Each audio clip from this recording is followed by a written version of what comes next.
lately, Africa is the main theater of struggle, because that is our homeland. All of us, and when we talk about us Africans, we're not talking about those of us that come from Nigeria, Gambia, Congo. We are talking about Africans in America, Africans in Europe, Africans in South America. People we call Brazilians, people we call African Americans, Black Brits, Africans all over the world. Because globalization, they globalize us before they even develop the concept of economic globalization. We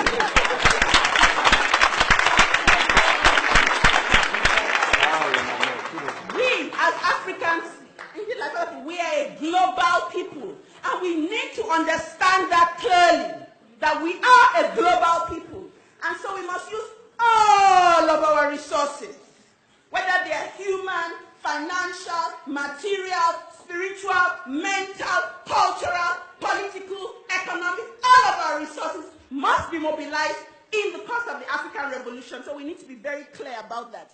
Because one of our weaknesses as a people is this thing that people refer to as tribalism. I don't call it that because this is what Europeans like. When they meet, say, oh, hello. And you say, where are you from? So, oh, I'm from Nigeria. Oh, which tribe are you from? I said, which tribe are you from?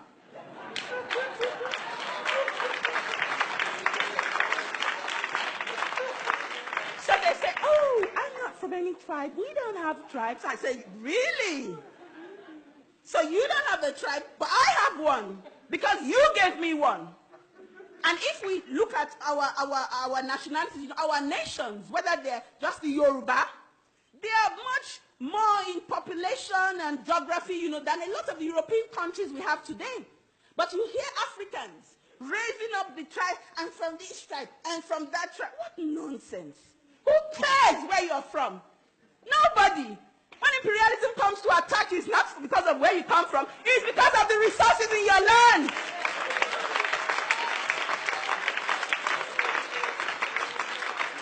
The earlier you understand that, the better for you.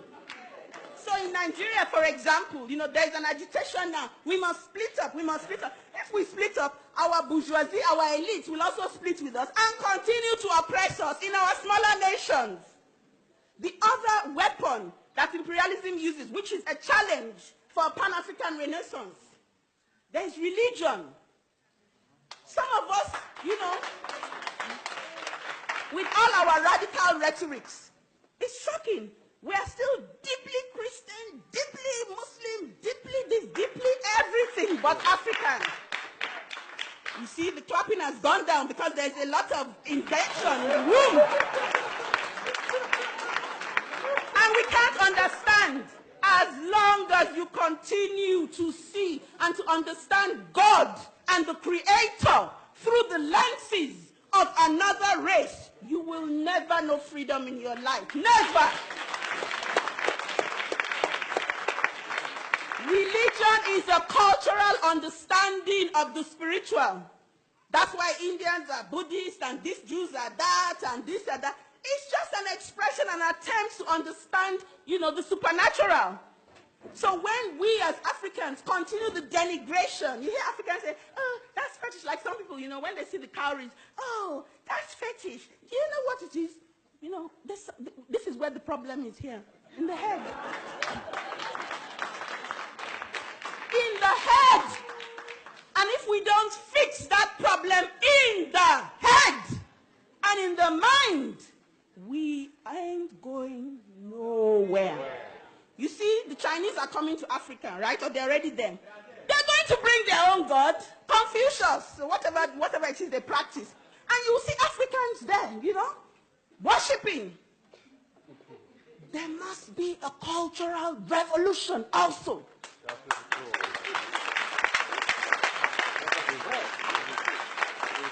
If there is no cultural revolution, our political revolution will not succeed. It will be hijacked and defeated. Because while we've done half of it here in the mind, because there's here and then there's here.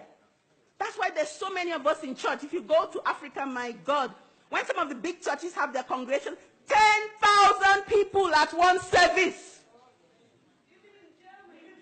Well, I can't can't even talk about, because when they have their revivals in Nigeria, do you know there's no space for them in the city? They have to give them space outside. 2 million people turn up, looking for redemption, looking for the Messiah. But we have to understand that because the state has failed them, society has failed them, only Jesus has not failed them. And the reason why that hasn't happened is that they're most unlikely to meet him.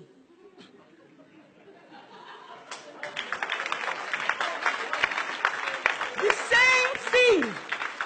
And I don't mean to upset any of the Christians here. I come from a Christian home, a background, we're serious Catholics. My mom has got a big shrine in our house. All right? So I know what I'm talking about.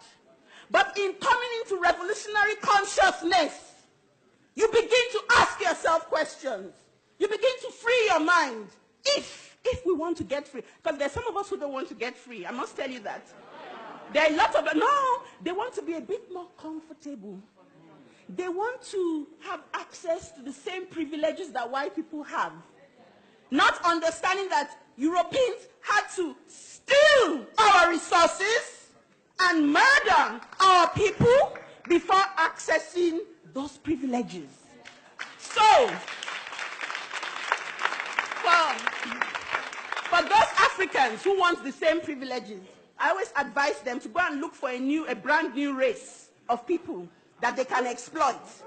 A brand new territory somewhere that they can exploit in order to have those resources. Because some of us want orange juice without oranges. We want freedom without struggle. That's what some of us want. That's why we wait for the Messiah. Because you see, the Messiah is going to bring it, you see. We'll be folding our arms like this, and the Messiah will bring it right up to us. Say, here you go, good people. You deserve it. You're deceiving yourselves. And if we're not careful, in the next 30, 40, and 50 years, our children will come again, whether we assemble in London, in Lagos, in Accra, in wherever, and have the same discussion all over again.